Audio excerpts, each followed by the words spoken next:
Tuesday, what's up Wednesday, how's it going Thursday, from Friday and Saturday and Sunday, it's a weekend update. About to start looking through some magazines, working on some mood boards. It's Treasa. And this is Mora. And it's currently almost 2 p.m. on a Tuesday. And And we are exhausted after this last week. So we decided that we wanted to just be really chill and actually get a mood board done. We wanted to do a mood board like when I got here. Right, for the past 7 days. For sure. And now I'm leaving in a couple hours. But we felt like, hey, let's do a quick mood board, quick inspiration. Right, try to reset our goals. And I think it will be fun and also worthwhile, maybe. Yeah, I think so too. I mean, I don't know, like, what successes have you had with mood boards? I cannot talk right now. I think my biggest success story with mood boards happened unexpectedly. It was something that I put on a mood board incorrectly, and then not knowing, so I focused on and asked for this item every single day, and I received it. So the story kind of goes, right before I started my current job, I had to go away for training. And so I created a mood board to kind of reset for my new life, because it was a very different job, and put my focus on not only that job, but my overall goals and where I want to go in life, where I want to live, everything like that, because with this sort of career change, you could go anywhere. So I made this board, and at the time I was working on this website, and it was a fashion website about movies. So I had, along with like photos of relationships I wanted and places I wanted to go, places I wanted to live, and just icons that inspire me. I had a list of movies that I wanted to write about on my website. Yeah. And there was only one movie in the list that I had never seen before. And it was actually one that you recommended, Mora. And I had written down Gigi. And along with like 4 other movies that I was super inspired by that I wanted to write about and design collections based on for this website. But since Gigi was the only movie that I had never seen before, every single time I left my room or entered my room, because this mood board covered like a whole wall in my room, I would literally look at the wall and be like, at the wall and be like, and I would say to myself, oh my gosh, you have to see Gigi. Every single time I said, oh, you have to see Gigi. You keep putting it off. Go and see Gigi. Every single time. Didn't matter what the heck else was on the wall. Of course, I would look at the pictures and, think it looked beautiful and all of that. But the only thought in my head was that I have not seen Gigi yet, and I have to see Gigi. So then I go away to training to a totally different state, and I live there for 2 months. I walk into my hotel room, and I meet this wonderful woman who is obsessed with the law of attraction. It's so positive. She has been through so much, and she is just like one of the brightest lights I've ever met, and super inspiring to me. She is the reason I made it through training. I believe that. She's just, even though we only had those 2 months being super close, we've always stayed in contact, but we don't talk every day and stuff like that. But I feel like just knowing her opened my eyes in so many ways. So I leave training, and I walk back in the door of my room, my bedroom at my parents' house. And I look at the wall and I once again say, oh my gosh, I've been so busy at training. I have not seen Gigi yet. And I say it and I immediately look at my phone in my hands and I start texting you, Mora. And I said to you, oh my God, I have not seen that movie yet. But can you believe that movie's name was Gigi? And that's my roommate's name from training, and she's amazing. And what did you say? I literally was like, that is not the movie.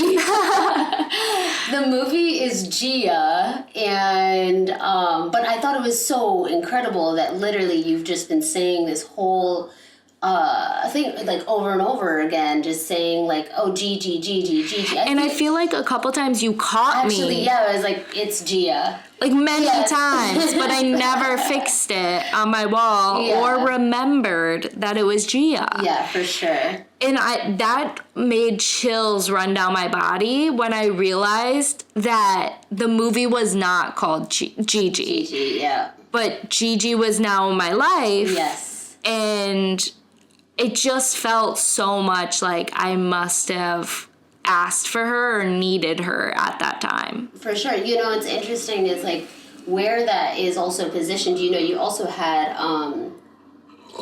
those 3 flight attendants or something. I think they're Pan Am flight attendants or something like that, one of those images. And then just below that is Gigi, isn't it? To where it's like... Oh, it either way, may have association been. is It may have interesting. been. Because she could have, I mean... You know, you could have met a Gigi on the street, at the mall, at this, but you actually met her at your job specifically. Like, almost like the universe was bringing you together. You know what I mean? I think that's so cool because she was someone that that really had your back at the time. You know, I mean, you were in a new place, new beginnings, new starts, and I think that is such a cool... I love that story. I think you've told me that story a million times. I love that story so much. Because it inspires me for my own life. Like, I'm about to put random names on the wall and see what happens. You just start saying, where's Benjamin? Where's Benjamin? Where's Tracy? I will not come. No. Yeah, actually, I would fully imagine that, like, all of a sudden you'd be going by the nickname Tracy for some reason. No, I would not. No. But if we could just refocus for a minute and introduce ourselves. I know we said our names, but we are the Walking Produce. Yes, we are Walking Produce. This is a couple episodes down now. More than a couple. We just had, like we said again a few minutes ago, you've been in New York a week, but also so has all of the members of Walking Produce. So that's been interesting, and we have really been working away at this. Yeah, I think it's awesome to actually have us all together, because it's one thing to be able to post and, you know, kind of hold our end of the deal. It's a whole other thing of how awesome our chemistry is as a group. You know, like, we're all kind of like, we all have that purpose of we want to help each other, we want to make it work and everything like that. Us all being here was really incredible. I think, I don't know, kind of like personally, I mean, I don't know about you guys, but but the way that I feel is that we've got a strong group. You know, it's not gonna, like, we're not gonna just stop doing it. Like, I feel like each week is almost like that runner's high that we get. I mean, just in case you guys haven't been listening to the past episodes, me and Treasa have been running every single day. Today's the only day we have not, and now we get this, like, runner's high sometimes, and that's what that feels like. Like, all of us, you know, just, like, creating together. It feels like, oh man, I can't wait to keep going. You know? Yeah, I agree. My brain is just not working. I'm so tired. I feel like we've done so much in the past week. But yeah, I think it's been incredible since we started doing the Instagram and the YouTube and everything. We have also made a music video. Oh, yes. We've been posting weekly on a podcast, even though like the videos are super easy to do in comparison to other projects we try to put out. Mm-hmm.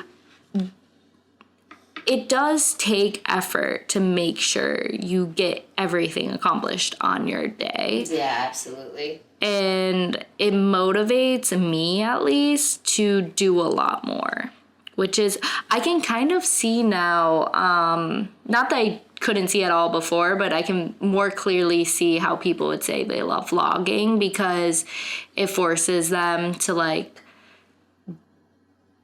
do things they wouldn't normally do on a daily basis. Yeah, it's one thing to hold yourself accountable. It's a whole other thing to have people count on you. And I think that, we are essentially like the basis of our existence, right? So we're always holding ourselves accountable for whatever we have to do. Like, in the most basic sense, I'm hungry, so I expect myself to go eat, right? It's a whole other thing for parents and stuff like that, when they're like, I'm hungry, but that baby right there is counting on me to feed them, and it's like a whole other drive. That's how I feel it is when you're part of a group, part of a crew, because like it's not just me who's going to like reap the benefits or even just like or fail. It's like I'm one leg. There are three other legs. Like, but we're gonna topple over if I don't hold up my end. Right. So I think in that sense, it's really important. And I think I can't even believe how strong we've been this whole time. Like how someone's falling off a little bit, and then they'll be like, "I'm so sorry, guys. I still made it, but It was 12:05. It was 12:05. But the fact that it's kind of like, yeah, of course, like you still posted and everything. That's like, all that matters. Exactly. You didn't say, oh, it's already past that, I'm not going to post a video. You know what I mean? It's like, no, it's only 5 minutes. I'm posting this right now. Right. I think that's incredible. That was me, not last week, like a week and a half ago. When I was in Orlando, and I'm like, oh my God, driving back from Orlando, which is a 3-hour drive. Well, it's like 2 hours. It's a bit much, but it's like a 2-hour drive, and it was already like 10. So if I did not post on this road trip back, I was literally going to miss my deadline. So I was just like, I honestly am so tired, guys. You can actually see that episode on our Walking Produce YouTube page. You can see all of our episodes. Like you will see the days where we're all feeling amazing, and then you will see the days where we're all like just barely holding on, but we feel at least I do. I feel like I'm part of something bigger than me type of thing. It's not just me, it's like them too. It's you guys too. So Right. So I really appreciate this page. More than I thought I would, Yeah. I wasn't sure exactly how it was going to work, but I feel like it's kind of like as if we already have a following, but we don't. And we don't need a following because we're just accountable for each other. Exactly. Because if you had a following, then of course you feel I'm sure over time you feel the pressure of posting videos because you don't want to let your following down. It's kind of like that, I'm assuming. Yeah. Yeah, it's like... Except for these people know us and are actually going to call us and threaten us with our life if we don't post. Do you want to be pushed out a window? You better post today. You should have seen what happened to Friday. No, I'm just kidding. Oh my God. I was like, wait, who's Friday? Yes, that's what we all say now. Exactly. That's funny. But, so we have got a giant stack of magazines here.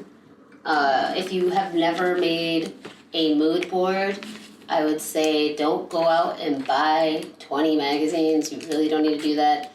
Go to a place that Goodwill doesn't really have them either. but go to a place, like, even if you have old magazines, new magazines, your friends' magazines, or even sometimes when I was first starting to do this stuff, I would go to salons because they throw out their magazines and then get new ones. That's a good idea. Yeah, so I would go and ask, I'd be like, hey, are you guys getting rid of any magazines? Like, especially if you know the new month is coming, then they start to, like, you know what I mean? They start to filter it out, and then there you go. You get, like, this, well, sometimes it's the current month because they're already thinking of April when it's March, you know what I mean? But I think we keep saying mood board, though. is it not? I think it's a vision board. Vision board. Mood board is It's like not when a we're mood- working on a movie or like Yeah, a style project. We do keep saying mood board. Vision board. Okay. It's just because we actually do make mood boards all the time, so. That's, yeah, right. Exactly. Yeah. It's a vision board. Look at these glasses. Oh my god, these are so cute. I love that. We gotta, like, cut that. So should we The start only that over? problem. No, okay, like okay. it's fine. We can just Yeah. correction. Yes. We meant vision board. I boards. still want to say mood board. If we say mood board, we mean vision board. Similar That's gonna be enough. the title of this podcast episode. If we say mood board, we mean vision board. I feel like there's even another name for it, but whatever, close enough. Yeah, exactly. The only thing is, so we got, I don't know if you said, but we got all of our magazines from the basement of our apartment building, or my apartment building. And the only problem is that means we are at the mercy of all the other people in the building. Right. Because we didn't get to pick these magazines. We just stole almost all of them out of the stack. Yeah. But I think, so some of them are okay. Like we already kind of started cutting up one the other day. The only problem is that a lot of them are more informational magazines. A lot of them are about home decor. Yes. Which is nice, but also may not be relevant to my personal life. But for you, it would probably be really good. Actually, absolutely for me, because I am trying to manifest an apartment in either lower Manhattan or upper Brooklyn because I want to be close. I don't want to be all crazy all over the place. And I don't want to need my car. I think, though, a good tip, if you do get some magazines, everyone is looking for a different thing. I'm looking for a very specific thing. So what I plan on doing is just cutting out everything I can out of the free resources we have. And then I think I'm going to print off specific pictures offline after and add them in. Oh. I feel like that's what I do most of the time. Really? Is I add in things from the internet. Also, my stomach just grumbled. Was really that your loud. stomach? Yeah. Wow. I didn't know that was your stomach. I thought that was like something in the Thunder. in the world. That's hilarious. Again, I do want to apologize that we are so lethargic. Just be patient with us, please. We are literally like probably a million steps from the beginning of this trip. We've been walking everywhere, running everywhere. Oh, like physical steps. Physical We're like steps. a million physical steps in. Yeah, we're a million physical steps in since the beginning of this trip. And I had a huge scare yesterday because I lost my phone and it was dead. That was horrible. Luckily, I got it this morning. But yeah, okay, so back to the original topic. So you're saying what works best for you as far as a vision board is like, does it work best to just see it every day right in front of your eyes, or is it sometimes you write in your journal or do something like that to where you just have it in the back of your mind? So I think for me, since I'm so scatterbrained, that I I will do a lot better with a vision board in front of my face.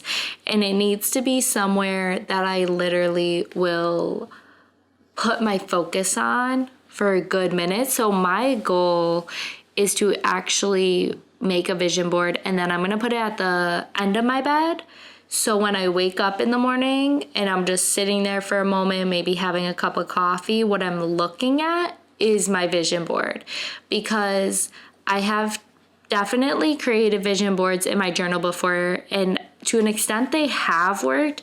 But also, if I think about it, so I created a vision board for like my current apartment, and if you check it out, I'm showing more right now. I do have a lot of this stuff, but at the same time, it's not like it was gifted or anything. Like, Right. I made sure this You thought that. happened. Right.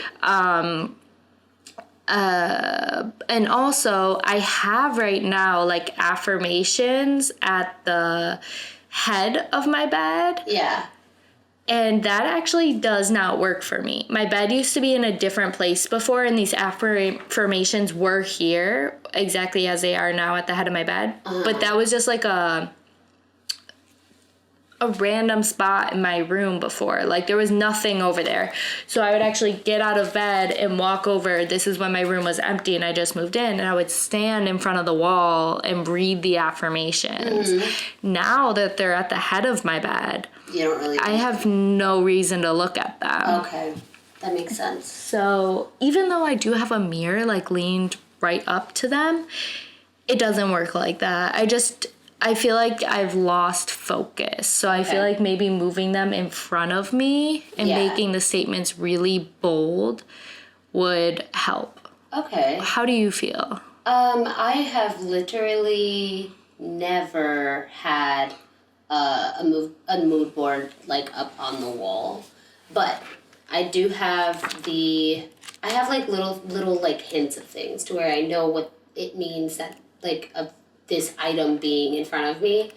It's not necessarily the writing in the paper and like seeing these like images of things, but more that over time, like I have an affirmation. I switch an affirmation every month for this like card holder thing. I don't know what it actually is for, but I use it as a card holder because it pinches and it's metal. And so I do put a piece of paper, my affirmation of the month or my goal of the month or whatever. I'll put it on there and I'll point it toward me, like, and I make sure that when I wake up in the morning, that's the first thing I see. And then I have certain things in frames. Like I did a tarot reading for myself a year ago, about like my end game and everything like that. And it actually came out pretty true or whatever. And the card that really stuck with me was the card that, thank you. The card that really stuck with me was it was like a giving card. I'm not sure. I'm not really great. It's a Pentacles card, but it's a beggar on his knees, and then someone giving money to this beggar or whatever. And essentially, it's about giving back, I believe. That's why I take it. So when I'm successful, because it's a lot of money, like he's got like this pouch of money and he's giving him coins.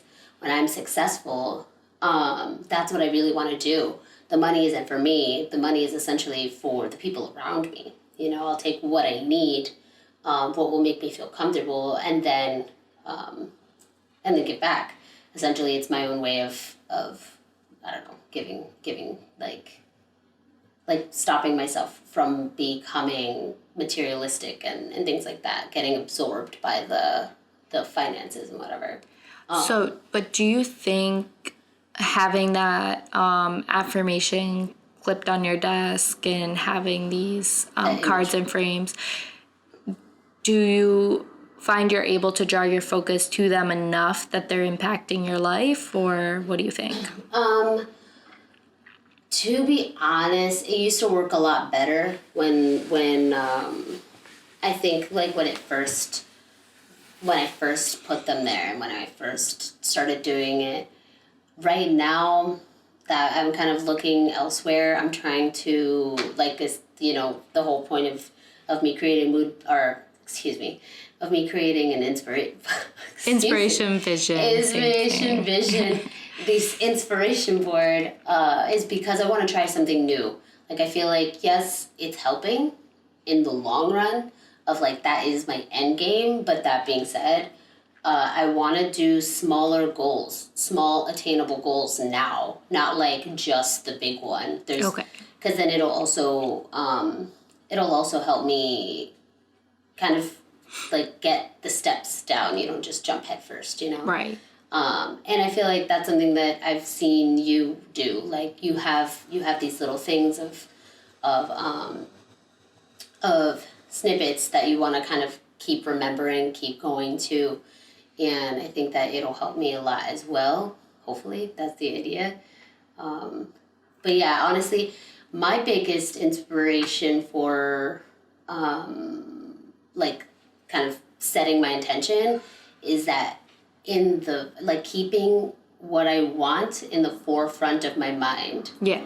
So it's not like when I'm yearning for it, like I'm okay without it, but it's keeping it like something that I do want, that it's not just a like whatever, you know, I don't really want that, you know what I mean? No, I think it goes back to how, like, on Instagram we post like every week what our goal is for next week and stuff like that, and how sometimes I go to make my YouTube video for the next week and then I literally have to go back and be like, wait, what was my goal? Right. One more time.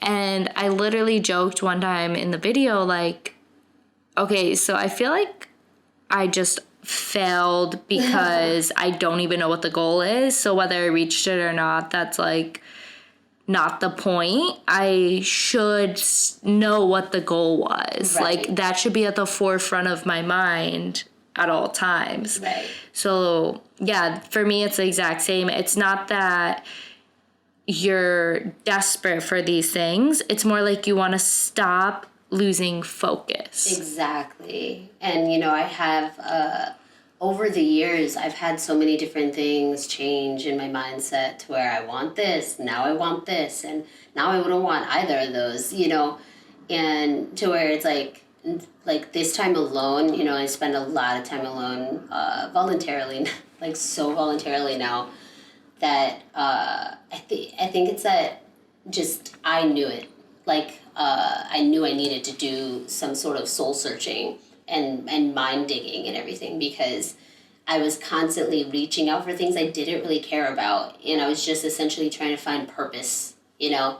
And now I found my purpose, but now I'm like, well, yeah, like how do I stay focused on this one thing? Because it's one thing to have like your interests, it's one thing to like to write, for example. Like, I love to write, but I love making movies, you know what I mean? Mm-hmm. And I love being with my friends, and I love traveling. It's not like those are the things that I want. Like, I wanted a crew, and I have one. I've been trying to manifest a crew for the longest time, and it doesn't even necessarily mean that they all fly in at my beck and call because I want to make a movie. It's that, you know, like, if they could help, they will help. And then we're all kind of like, if you need something, like, we'll try to do our best to help you out. And then essentially making sure it gets done at the end. Being like, hey, did you do that thing yet? Or feeling like, as weird as it is, it's like almost a competition. At least me and Tyrus Tuesday definitely have like a competition. So we're like, oh, guess what I'm doing today? And it's like, oh, you thought you were doing that? Well, I'm doing this, you know? Right. And it's kind of fun because if you're not laughing, if it's just work for you, then it doesn't work. You know what I mean? Exactly. So there are a lot of small goals that I wanted to accomplish, but fully disregarding them because of the big one, you know, because of that. Yeah, I want to be a well-regarded, a well-known filmmaker across the world, right? But that's not going to happen tomorrow. The entire world's not going to know me tomorrow. But what could happen tomorrow is I could eat better. I could start running.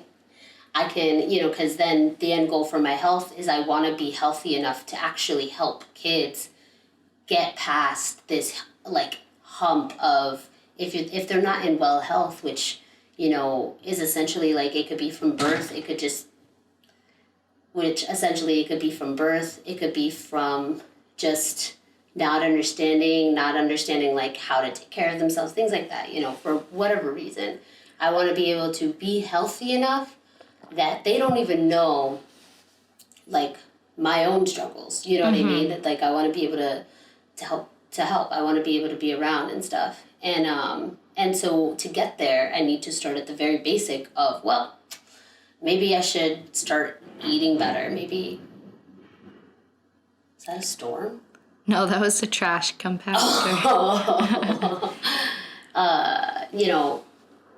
Maybe I should eat better. Maybe I should start exercising. Maybe I should take medication when I need to. And that's the very basic of like the small goals of, so this week, I started running, I started that exercise routine. I'm supposed to be, by tomorrow, I'm supposed to be at 105 pounds. That was my week goal. I've never been that much.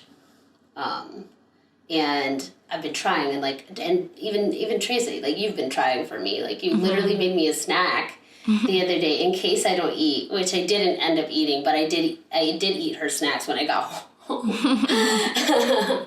But you know what I mean? Like, that in of itself is just so thoughtful, and like that made me feel like, all right, now I definitely got to reach that goal. You know what I mean? And I don't think she did that specifically because of walking produce, but just that thought of, that's kind of how we are trying to get, like, hey,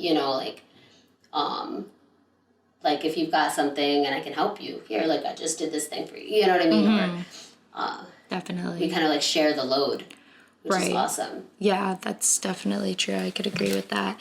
One thing I find interesting, and I don't think everyone listening might be able to relate, because this is a little more niche than just creating vision boards.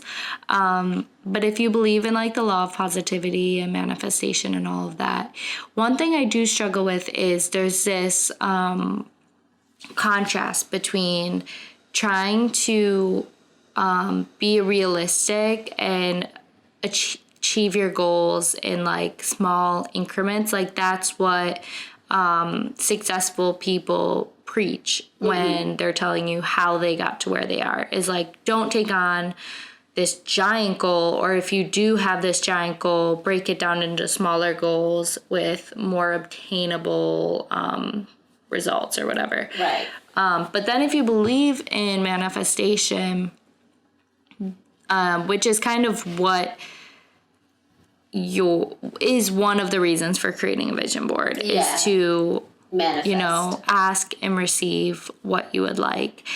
It's more like almost like magic based, because it's out of thin air almost.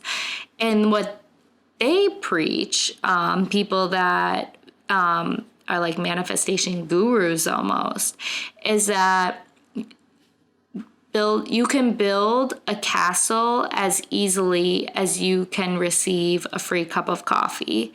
That there should never be like this thought of, this goal is too unobtainable in this period of time. It's all based on what in your mind is achievable in that period of time. So if you are a super out there, optimistic, like live in your own fantasy world type of person, which I think you are more a little bit. You're thinking when you said castle, I'm like, wow, maybe I can manifest a castle. That'd right. be Nice. If you have that mindset, according to people that are really successful in manifestation, you can accomplish anything in any period of time.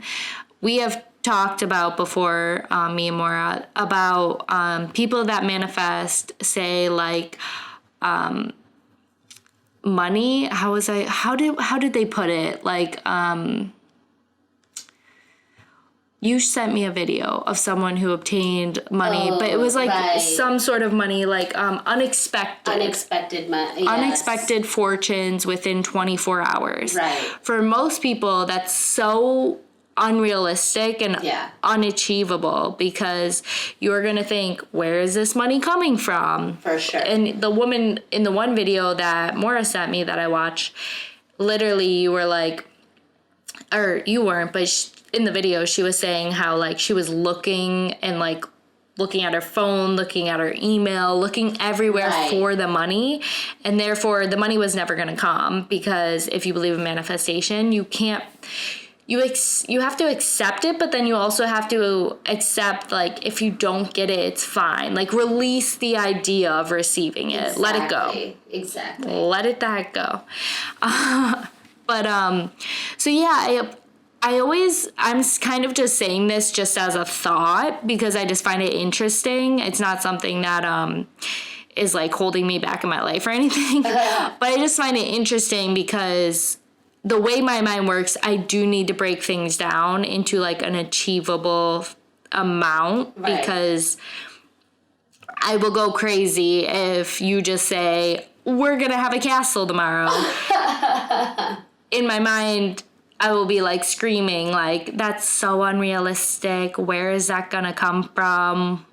Where is the money? Where are the people that are going to build it? Where is it going to be? I don't want to live in a castle. That sounds cold. Like, there's so many different things that will all of a sudden, like, so unnecessarily pop into my head. But just the fact that some people do believe that's possible and can do that, and then also looking back at like my experience with manifestation, I do think that is possible if somehow you can break through that barrier. So it's just like, where should my focus be, really? It's just when you compare the two things, you're like, wait, is it really good to break it down too small? Like, I don't know. Well, you know, it's interesting too how that worked is because, you know, like she, you watched the full video. I didn't even watch the full video, but she found it was like $15,000 in 24 hours. Huge goal. But then she found the unexpected finances through her retirement, I believe. Right. She had a retirement fund that she didn't know of. She had had a few accounts that she knew of, but she found this other one that she didn't know of. That she didn't know about. And then it all added up to, it wasn't 15,000 exactly. I think it was like 14,000 something. Right. But still, that fact that she's like, I have $15,000 in less than 24 hours, or in 24 hours, right. And then to find that. Which actually, I think it actually took her well over 24 hours. I think it was like 72 hours or something, but it was because she gave up. She was like, okay, this money isn't coming. I'm letting go of the idea of getting in 24 hours. I know it's going to eventually come. And then once she totally just forgot about it, it did go. So that's so interesting to me. I don't think I've ever manifested something so large. Like back to what you were saying, smaller goals, you know, like I can manifest some free coffee. The other day I manifested a free drink, and I will say I was sitting at the bar. I had just finished my drink. He took it away and then like maybe 10 minutes later asked me if I wanted another one. I looked at the menu. I thought about it. And then I said, I was like, I know, it's okay. And then I said under my breath, like out loud, and I covered my mouth so I didn't look like a crazy person. But I said, you know, I would love a free drink, though. Like, I would love a free drink. But I'm not going to buy it. So I was like, if I don't get it, it's cool. Like, I'll just wait till my cousin comes, and then we'll just have a nice night. But she hasn't come yet, you know? So I was like, I'd love to get a free drink. And this guy's literally talking to me, looking at me in the face as I am whispering this underneath my hand. Yeah, less than 10 minutes later, I go to the bathroom, and then I fix up my hair and whatever, and I come back, and I sit, and all of this within a 10-minute time span, he just brings me over a drink, and I was like, and he goes, it's on the house, and then walks away, legit, like, then my cousin came. Like, immediately after, she ended up, like, like rubbing my back. That sounds weird, but like she like brought her hand to my back. And then, yeah, and it was just really cool. So I ended up getting a free drink, and it was more that I really wanted to test my manifestation powers in that moment. I was like, I haven't stretched this part of myself in quite some time. Let me do that real quick. And so that, and then when I was in California, I had free coffee the entire time I was there for the most part. Like once I moved, no, still free coffee because, well, no. Oh, well, yeah. Once I moved out, I moved into an apartment 5 minutes from my job, which was amazing. And then they had free coffee downstairs all the time. So I never had to buy coffee. The only thing I had to buy was creamer. So I would buy creamer, and I would take my coffee mug, have some creamer in it, go get some free coffee, drink it, go to work, get free coffee. No, that was before. Yeah, so I'd have my free coffee or whatever. Then the lease was up. So I had to move. And all I kept saying was, I don't care where I live. I just want free coffee. I was like, I just want free coffee. That's it. That's all I care about. Like, I just want free coffee. I'm cool with driving 30 minutes or whatever. And I end up living in Newport for a little while, going to work. And then the baristas, which are my friends at this point in my life, all end up giving me free coffee. Doesn't matter who was working. But recent friends, clarify. Right, because, like, it's not like... Recent friends. Old friends who obviously will give you free coffee. Exactly. So, like, I would go to the cafe to get coffee and a blueberry scone every morning before work. Just because, I mean, like, yeah, I get free coffee in my apartment, but that's not enough. I'm not going to just sit there and drink all their coffee. Right. So I would always end up getting a drink, whatever, and sitting and talking with them. And then by the time that I was leaving my apartment, like in that transition, I literally did not go without coffee. Like by the moment that I left my apartment and then moved into the other apartment, I was getting free coffee at the coffee shop that I went to. And this was because every day, I'm a creature of habit. So I go to the same places all the time. I'll ask them about their lives, all this stuff. And for whatever reason, they just decided, like, you know what, like, it's cool. You know, just pretend. Literally, I would hand them my card and then they would give it back just so that it looked like a transaction with a camera. Right. And I thought that was amazing. And they wink, and then they just make me the coffee. And the fact that I had just been saying for such a while, like, I just want free coffee. That's all I care about. I will move, you know, whatever, but just the free coffee. And then, yeah, since I had not had to pay for coffee the entire time after that, once I moved, because now everybody, and I mean, like, I befriended each barista. That's how often I went. Mm-hmm. So it was, I won't say their names to not get them in trouble, but but yeah, so it was one, and then there'll be two other baristas, make friends with both of them, so both of them, depending on, you know, who's making the coffee, who's doing the register, it didn't matter, like, both of them would give me the free coffee. All of them knew exactly which drink, so sometimes even, they'll be like, hey, Mora, you got your cup? And, like, I'll hand it over, and they'll bring it to me, and then that's it. They just refill my giant blue tumbler full of my favorite coffee, which was almond roca. So good. With oat milk. So good. But, yeah. Very nice. Very impressive. But see, you think that's small, but I think everyone would enjoy free coffee, and it can add up to a lot of money. So that is not that small. That's awesome.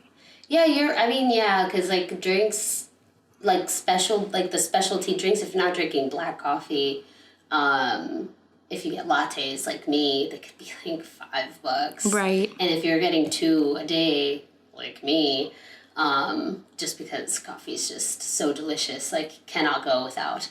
But, so if you're getting 2, like, just in a week, that's a lot of money. It's a crazy amount of money.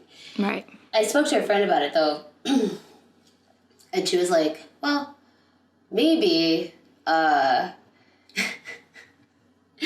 Maybe if you want to like manifest money, maybe you should stop manifesting free stuff and start manifesting that you paid for it. Or something like that. And I was like, Oh, wait, that's what? really thoughtful, actually, because I actually was listening to, I don't know if it was a podcast or a video, or it must have been a podcast, but whatever it was, it doesn't matter.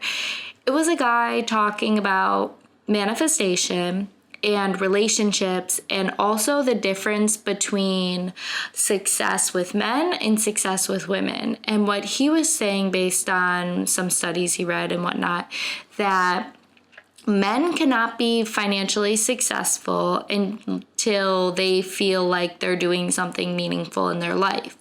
So, or wait, is this financially, or is this also in a relationship? I can't fully remember. But either way, he was relating relationships to financial success. And I think it was also that you wouldn't be successful in a relationship. But anyway, so a reason a man might pull away from a woman could be that he's like at a dead-end job. So then he's feeling worthless, and then therefore he cannot feel fulfilled in his relationship because he's not fulfilled in himself. Which, if you think about it, makes a lot of sense. Yeah, for sure. Whereas women cannot, maybe this is just, sorry, I'm like fully fumbling this, but the thing for women was that women can't feel fulfilled if they are not fulfilled in the relationship. Like if they feel like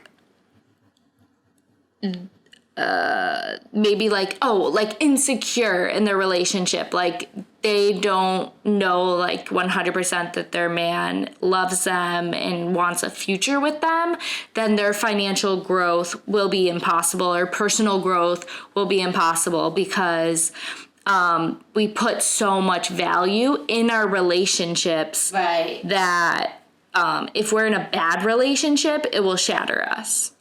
Oh, wow. Which I think people might argue, well, there's a lot of successful women that aren't in a relationship or push past a bad relationship.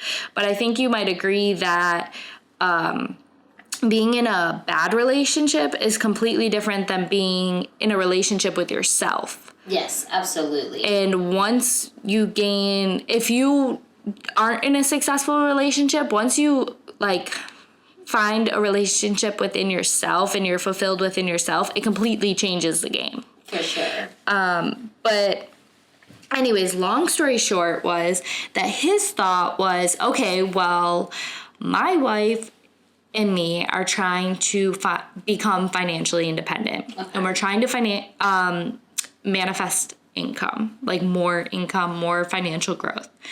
And he said that he was doing pretty well, and they were both very secure in their relationship. They had a really healthy relationship. So that would not be an issue for either of them. Mm-hmm. He, I forget what he did, but obviously he was on some sort of podcast or something. So he did find like success within a field that he loved, and that helped him grow financially. Whereas his wife also did. She was like one of the top food bloggers at the time. He said, like, she was interacting with the top food bloggers, and they were all making money, but she was not. She was not getting any of the endorsements or advertisements or financial benefits of being a food blogger as the people she was interacting with. And they were very confused. Like, why is everything working out for him and not working out for her? And they are both secure in their relationship, and they're both doing something in a field that they love. So then they're like, okay, well, it's beyond what I just spoke about, which is him being fulfilled and her being fulfilled, right? And they started to think about what is going on with her that is different than him. Mm-hmm. Because they were still struggling financially because he was the only one bringing in the income. Yeah. So then they realized, and I think it was even more so her, that she was not she was making it financially within herself, like deep down. She did not need any more income because she was finding love, support, and what is it called? Like fulfillment from having the people around her support her. So what happened was she would be in line at the grocery store, and this is when she started to really realize, oh my God, I'm doing this to myself. So she was in line at the grocery store as she normally did, and she was thinking, my card might get declined. I don't know if I have money for groceries right now. And this was something that she felt all the time, like nervous in the checkout line, right? So she was standing in line thinking her card might be declined, and it was. But right behind her was her mom. She was very close with her mom. She's a grown woman, but she was very close with her mom. And her mom very much believed in her and her husband and everything like that. So she would just be like, oh, honey, I got it. And she would jump in the front. Like, she had her own groceries separate, but she would jump to the front of the line. She would give the cashier her card. She would pay for the groceries. Everything was fine.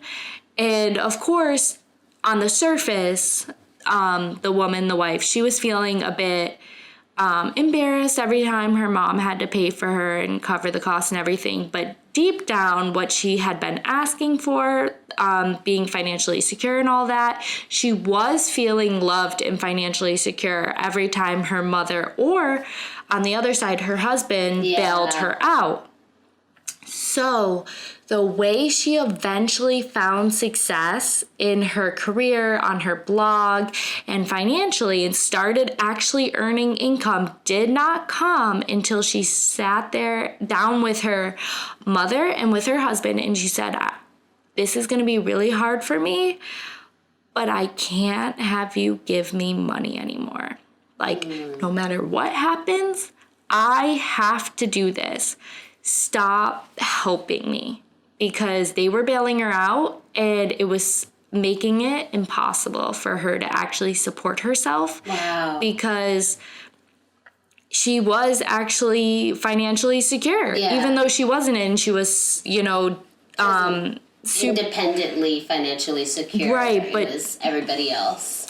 But she was getting the fulfillment that she needed. Yeah. Even though on the surface it was causing her so much pain and discomfort, deep down that's what she was asking for.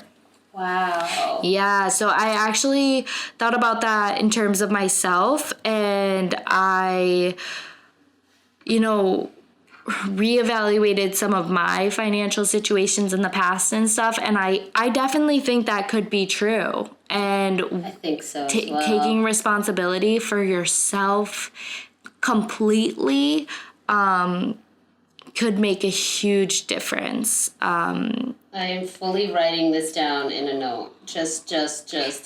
I take responsibility for my own success, and I need a word. Financial independence? Yes.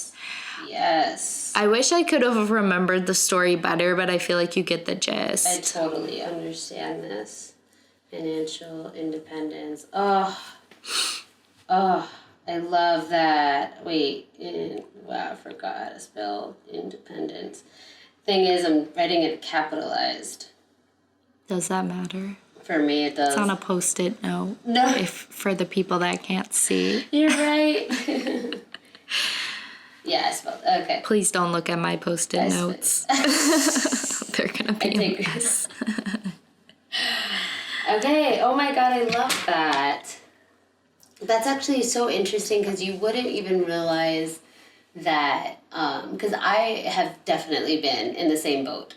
And you don't even realize that's like your mindset. You know what I mean? Of like, because the idea obviously is that you don't want to take other people's money, but or you don't. I mean, it's not that, it's not that I don't appreciate your help. It's that it's not helping me. It's not helping me feel like that.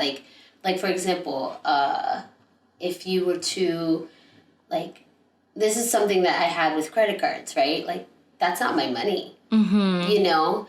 Like, it doesn't mean, just because I can buy this $300 thing right now does not mean I can afford this $300 thing right now. It's like, I'm just holding off on paying this bill, you know? Of like, so I think that's very interesting because it's the small thing of like, when I'm traveling. And Treasa, you have definitely been around during these times where I'm like feeling great. I'm like, swipe my card here, pay cash with this thing. It's like, I got dinner. And then my dad will send me $200. And I look at it like, like I was doing so well. Like, for me thinking like, this is my money, and now I feel like I owe you $200. I did end up actually paying him back the $200 because I was like, I cannot keep this right now. It's just not healthy for me to keep it. I didn't pay it back right away. I kept it in savings for a while. But essentially I tried to keep it in savings to like manifest more money to that account. But they also say that is a thing, that it's very bad to keep your bank accounts really low, even though of course you want to pay off all your bills as quickly as possible, pay off all those credit cards. Definitely, I understand that. But they say if you get a large lump sum of money and then you immediately just divvy it out to every bill that you have, and now you're back down to nothing in the savings, that can be really, really bad for your mindset. Right. The last time I had savings in my account was from that trip to Ireland. I had savings in my account.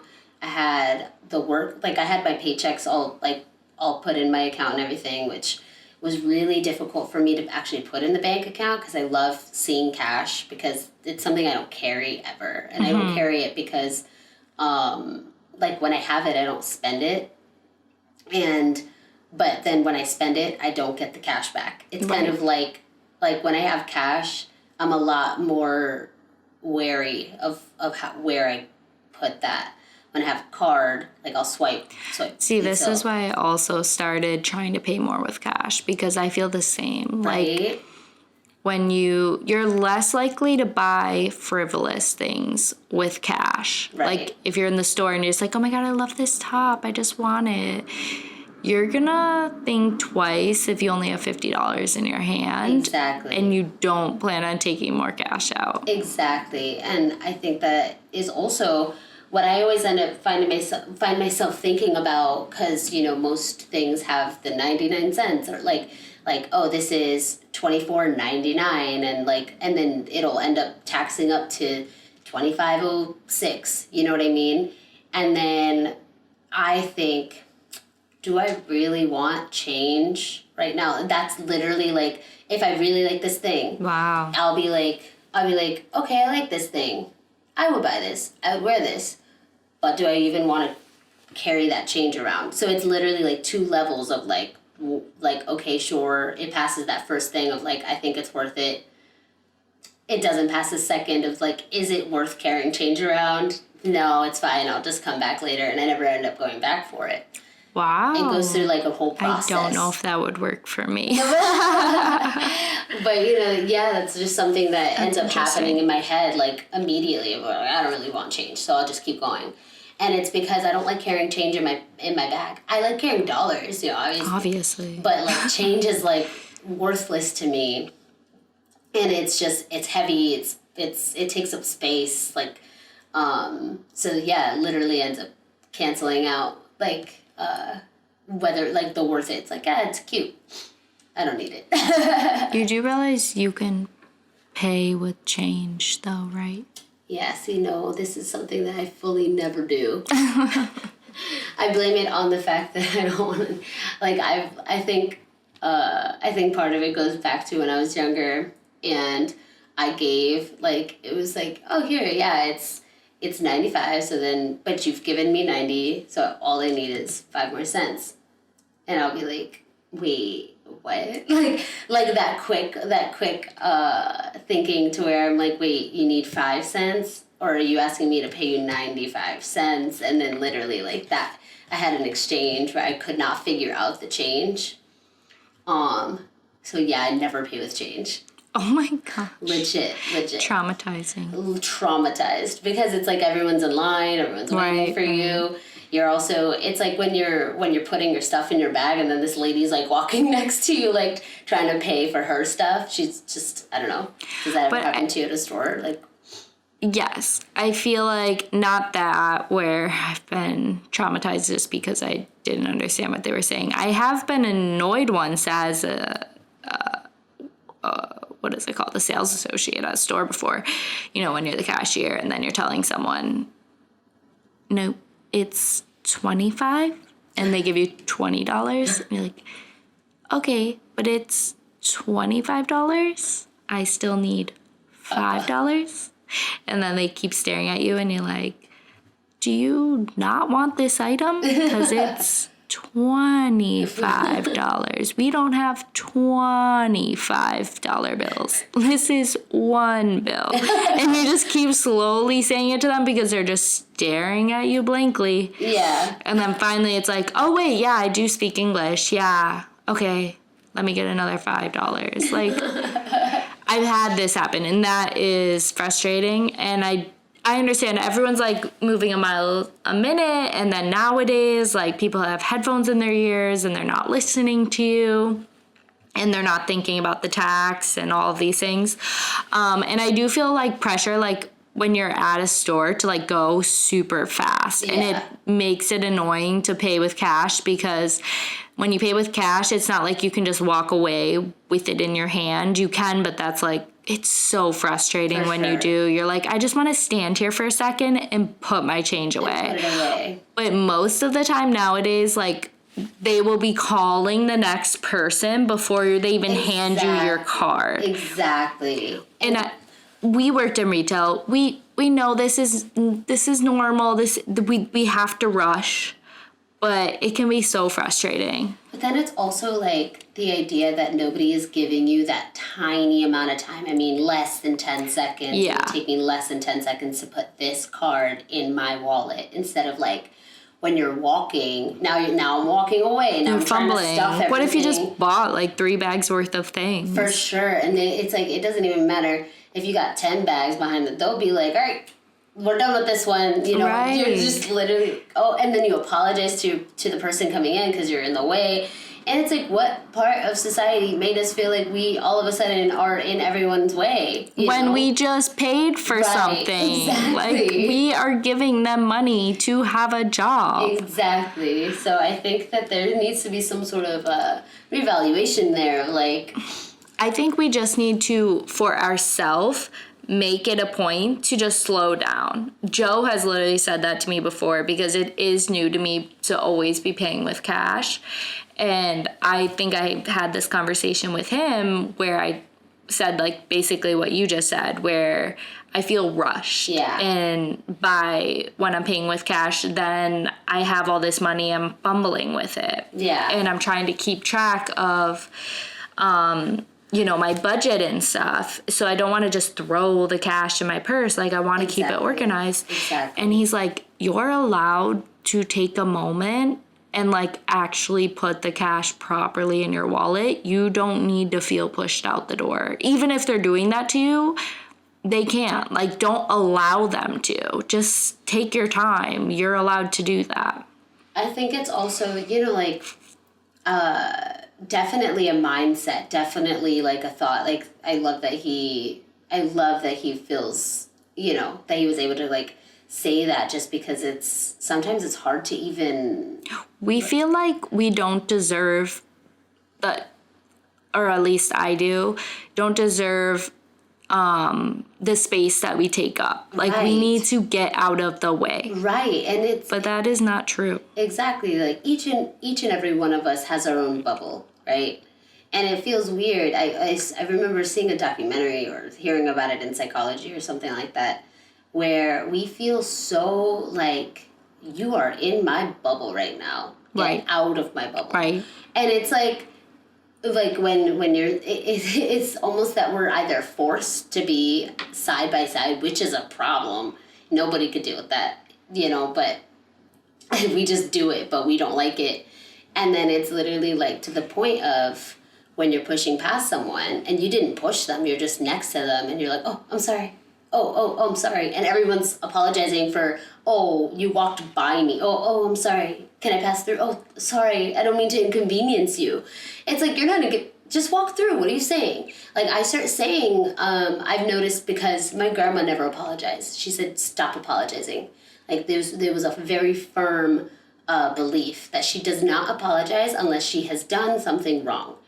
And after she passed, I was like, I didn't know this about her. And after she passed, like, I was like, no, yeah, I'm going to take that because it means so much. Like, my grandma really valued her own, like, her own space and her own existence and everything like that the way that we should. And maybe this is her being old and like going through all of these motions and stuff and realizing like what she really cares about. And like just the fact that we apologize for like accidentally bumping into someone, it's such a like, I'm so sorry. But if you think about it, I've had this conversation with a lot of people lately. It feels like it keeps coming up, reoccurring, especially at work. I feel like a lot of women are talking about this subject of how much we apologize because at work, I work as a flight attendant as my day job, and our job is to serve people. And we work with new people all the time as far as crews go. And there can be times when we're all like really thoughtful people, and because we serve people, that's what we do. Right. So that's how most of us are. And you will hear, if you overhear the back galley of an airplane when we're just starting out, like on a trip, just a million, I'm sorry, oh, I'm sorry, oh, I'm sorry, oh, I'm sorry, oh, I'm sorry, like over and over and over again, as like people, you know, you get in each other's way, you're going to grab something, you don't have as much chemistry because you just started working together. And so it becomes a conversation of, you don't need to apologize. It's cool, because certain people, they say it like nonstop.